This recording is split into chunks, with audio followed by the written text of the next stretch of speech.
수학 2단원 세 번째 시간입니다. 오늘도 수업 순서는 복습과 개념 연습으로 진행되는데요. 새로운 개념들을 배우는 동안 집중해 주시기 바랍니다.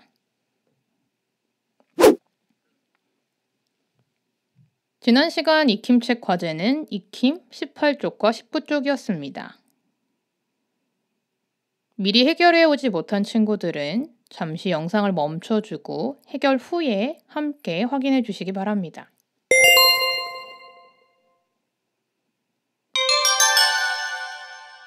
모두 준비가 되었으면 수학 익힘을 확인해 볼까요? 도형을 보고 물음에 답하세요. 가나, 다라, 마바 6개의 도형이 있는데요. 이 중에서 평면 도형을 모두 찾아 기호를 써보세요. 라고 했습니다. 일단 확실한 건 나와 바인데요. 그럼 과연 바는 평면 도형일까요?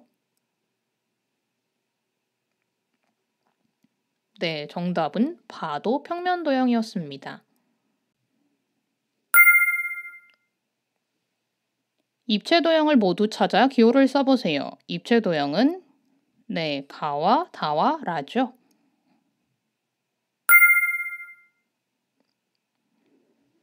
서로 평행하고 합동인 두 다각형이 있는 입체 도형을 모두 찾아 기호를 써보세요. 이 경우에는 다는 평행한 면이 없기 때문에 일단 아니고요. 가와 라는 확인해 보니 서로 평행하고 합동인 두 다각형을 가지고 있기 때문에 정답이 됩니다.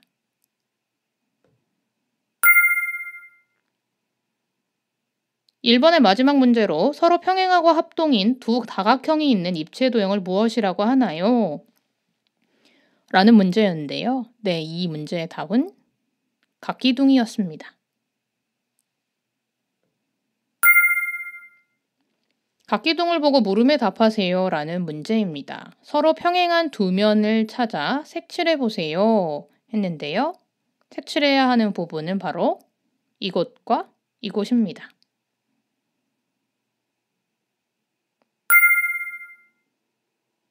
밑면의 수직인 면은 몇 개인가요? 우리가 아까 색칠했던 서로 평행한 두 면을 밑면이라고 했죠. 그 외에 나머지 그 면의 수직인 면을 찾아보도록 하겠습니다. 이것 둘, 셋, 넷, 다섯 모두 5개임을 알 수 있었습니다. 이 면들을 직접 써보면 이 면은 면, 디귿, 이응, 지읒, 리을 다음 면은 면, 리을, 지읒, 치읓, 미음 면, 기역, 비읍, 치읓, 미음 면, 니은, 시옷, 비읍, 기역 면, 니은, 시옷, 이응, 디귿임을 알 수 있었습니다. 면을 나타낼 때는 꼭 면을 이루는 4가지 또는 그것보다 많은 꼭지점을 가지고 있더라도 꼭지점의 이름을 순서대로 잘 적어서 나타내야 함을 잊지 마세요. 다음으로 각기둥의 겨냥도를 완성해보는 문제가 나왔는데요. 겨냥도라는 것은 보이지 않는 모서리를 점선으로 그리고 보이는 모서리는 실선으로 그린다 라는 규칙을 가지고 있었는데요. 이에 따라서 그려보면 먼저 이 길이와 같은 이 길이를 재서 그려줍니다. 그리고 그 옆에도 이 점을 기준으로 해서 그려주죠. 그리고 나서 두 선을 이어줍니다. 다음으로 그려야 될 것은 밑면인데요. 이 점에서부터 이 점까지 연결해주는 선을 그려주시면 되고요. 다음으로도 이 점에서 이 점을 연결하는 선을 그어주시면 됩니다.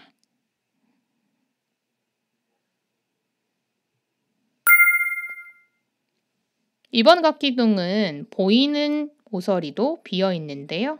일단 거기부터 채워주시고요. 다음으로 보이지 않는 옆면의 모서리와 밑면의 모서리를 그려주도록 하겠습니다. 기울기를 그리는 것이 어렵기 때문에 먼저 자를 이 기울어진 부분 맞추어서 아래로 이동해 줍니다. 반대쪽도 똑같이 그려줍니다. 다음으로 가운데를 연결해 주시고요. 그 다음 각 꼭지점과 아랫 모서리를 연결해서 완성하면 됩니다. 4번 문제입니다. 각기둥의 특징을 잘못 말한 친구를 찾아 이름을 쓰고 잘못된 내용을 바르게 고쳐보세요. 연수, 각기둥의 밑면은 2개야. 준기, 옆면이 2개인 각기둥도 있어. 슬기, 각기둥의 옆면은 모두 직사각형이야. 지혜, 두 밑면은 서로 평행하고 합동이야. 다음 중 틀린 이야기를 한 친구는 누구인가요? 네, 준기이죠. 준기의 이야기가 틀린 이유는 무엇인가요? 네, 맞습니다. 옆면이 2개이면 기둥 모양이 만들어지지 않기 때문입니다.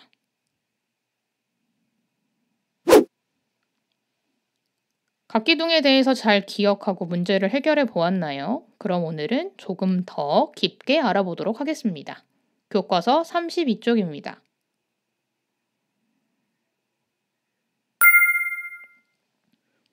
오늘은 각기둥의 이름에 대해서 알아보겠는데요. 일단 친구 둘이서 각기둥을 살펴보고 있습니다. 이렇게 3가지의 각기둥을 살펴보았는데요. 가와 나와 다. 각기둥의 두 면을 찾아 그 둘레를 색연필로 따라 그어보는 활동을 해보겠습니다.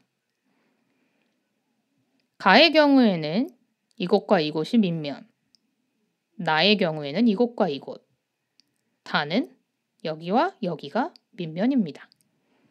이 밑면을 둘레를 따라서 그려보면 가는 이런 모양, 나는 이런 모양, 다는 이런 모양을 가지게 됩니다.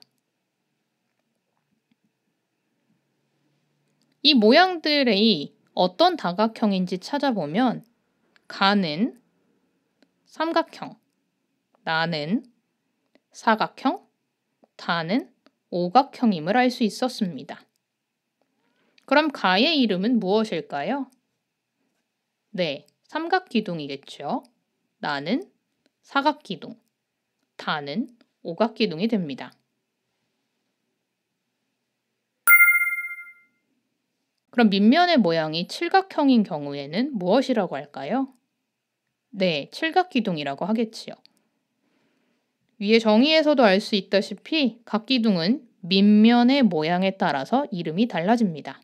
삼각형일 때는 삼각기둥, 사각형일 때는 사각기둥, 오각형일 때는 오각기둥이라는 이름을 가지게 되는 것이지요. 각 기둥의 이름은 무엇에 따라 달라진다고요? 네, 밑면의 모양입니다.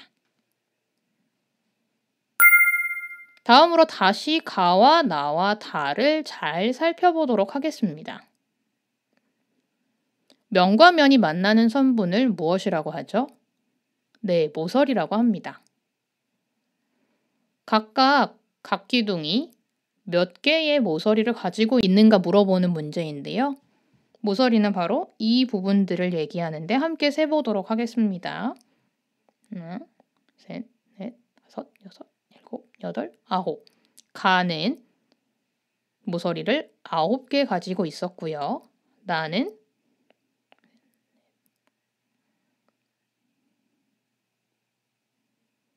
모두 12개의 모서리를 가지고 있었습니다.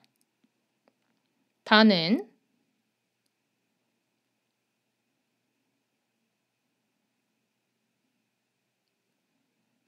15개를 가지고 있었고요.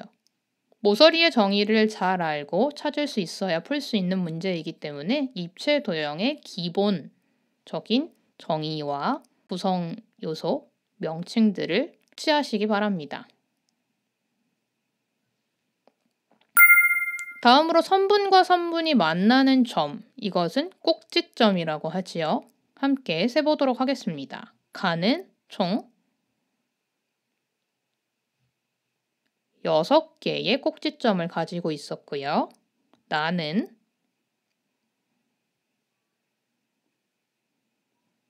8개, 다는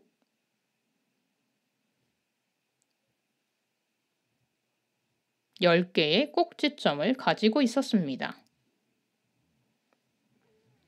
모서리의 개수와 꼭지점의 개수, 그리고 밑면의 모양이 일정한 규칙을 가지고 있는데요. 이것은 좀 더 뒤에서 알아보도록 하겠습니다.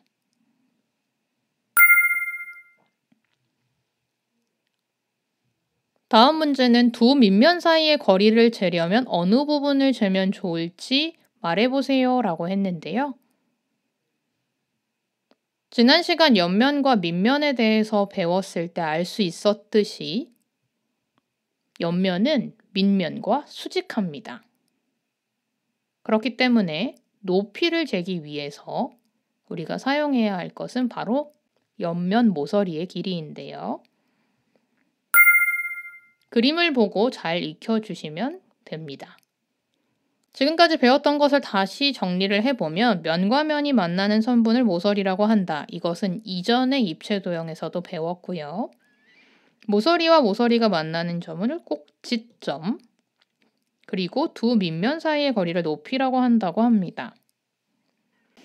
두 밑면 사이의 거리를 높이라고 하기 때문에 우리는 옆면의 모서리 중에서 밑면과 닿지 않는 옆면과 옆면이 만나는 모서리들이 길이가 높이라는 것을 알 수 있는데요. 친구가 정리해 놓은 걸 다시 읽어보면 옆면끼리 만나서 생긴 모서리의 길이로 높이를 알 수 있어요 라고 얘기했습니다.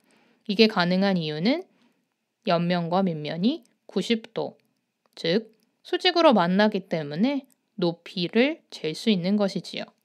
수직하게 높이를 재는 것은 이전에 평면도형에서도 삼각형에서 배운 바가 있었는데요. 혹시 헷갈리는 친구들은 다시 확인을 해주시기 바랍니다.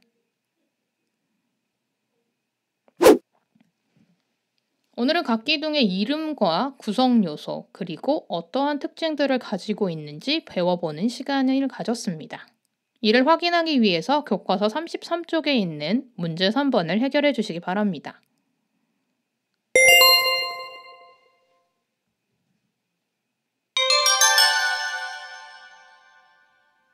다 해결했으면 함께 확인해 보도록 할까요? 육각기둥의 겨냥도에서 모서리는 파란색으로 꼭지점은 빨간색으로 표시한 다음 모서리, 꼭지점이 각각 몇 개인지 써봅시다. 모서리의 위치를 잘 생각해서 그려보면 다음과 같습니다.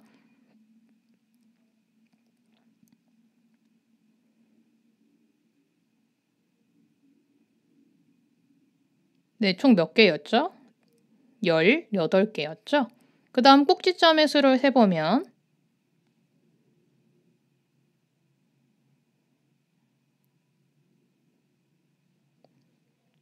12개임을 알 수 있었습니다. 지금까지 배웠던 삼각기둥, 사각기둥, 오각기둥, 육각기둥의 모서리 수, 그리고 꼭지점의 수에서 찾을 수 있는 것은 밑면의 모양에 관련이 있는데요. 밑면이 가지고 있는 변의 개수는 육각기둥의 경우 6개입니다. 그리고 모서리의 수는 이것의 3배가 되지요. 꼭지점의 수는 몇 배이죠? 네, 2배가 됩니다. 육각기둥이 가진 면은 총 몇 개일까요? 네, 옆면 6개에 밑면 2개를 합쳐서 8개의 면이 되지요. 이렇게 각기둥에는 모서리 개수, 꼭지점의 개수, 면의 개수를 구할 수 있는 간단한 법칙들을 가지고 있는데요. 삼각기둥과 사각기둥, 오각기둥, 육각기둥을 모두 비교해 보면서 이런 법칙이 있구나 라고 직접 찾아보는 것이 좋아요. 선생님이 지금 알려주기도 했지만 다른 것과 비교해주진 않았어요. 왜냐하면 직접 해보는 것이 훨씬 머리에 오래 남기 때문이죠. 오늘까지 배웠던 각기둥의 기본적인 내용들을 가지고 다음 시간에는 각기둥의 전개도에 대해서 알아보도록 하겠습니다. 각기둥의 전개도는 각기둥을 잘 이해해야 각기둥의 각 명칭들을 잘 알고 있어야 또 그 특징에 대해서 이야기할 수 있어야 풀 수 있는 문제인데요. 그렇기 때문에 지난 시간에 배웠던 것과 이번 시간에 배운 것을 잘 복습해 놓기 바랍니다.